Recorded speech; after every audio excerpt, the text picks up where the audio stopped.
choisit la première question. Mais ce qui attire dans un système totalitaire est que, comme en Allemagne, le pays sort de la Première Guerre mondiale, il est ruiné, il doit des dettes à la Triple Entente.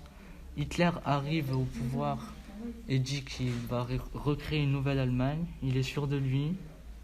Il veut se venger du traité de Versailles, ce qui montre aux civils qu'il doit voter pour lui. Je rajouterais par contre que ce qui peut séduire dans un système totalitaire est qu'à la tête du pouvoir, il y a un dirigeant qui fixe les règles strictes qui sont imposées. Personne ne peut s'opposer ou ne pas respecter ces règles sous passe de grosses peines irrémédiables. Ça impressionne beaucoup et même cela peut rassurer, comme Staline en URSS. Il y a aussi beaucoup de propagande, ce qui attire soit la population à avoir un avis positif sur le parti, qui fait rentrer dans le parti et fait mettre en place le dictateur en président, ou un avis contraire, ce qui entraîne des révolutions et la mort de milliers de personnes.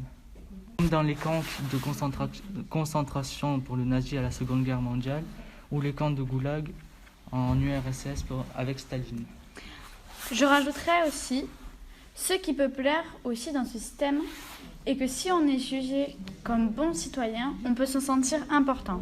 Car le dictateur va nous faire penser que c'est nous qui avons raison, que nous sommes dans la norme, comme Hitler qui prônait les nazis par exemple, ou la race aryenne avec les yeux bleus et les cheveux blonds.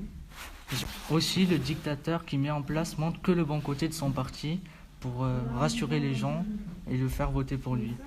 Quand il arrive au pouvoir, il montre directement son mauvais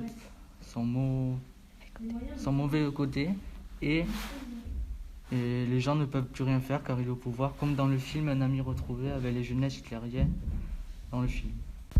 Pour conclure, il y a beaucoup de raisons d'être attiré ou d'être séduit par un système totalitaire. Mais les citoyens, dans la plupart des cas, ne s'attendent pas du tout à la suite qui est beaucoup moins prometteuse.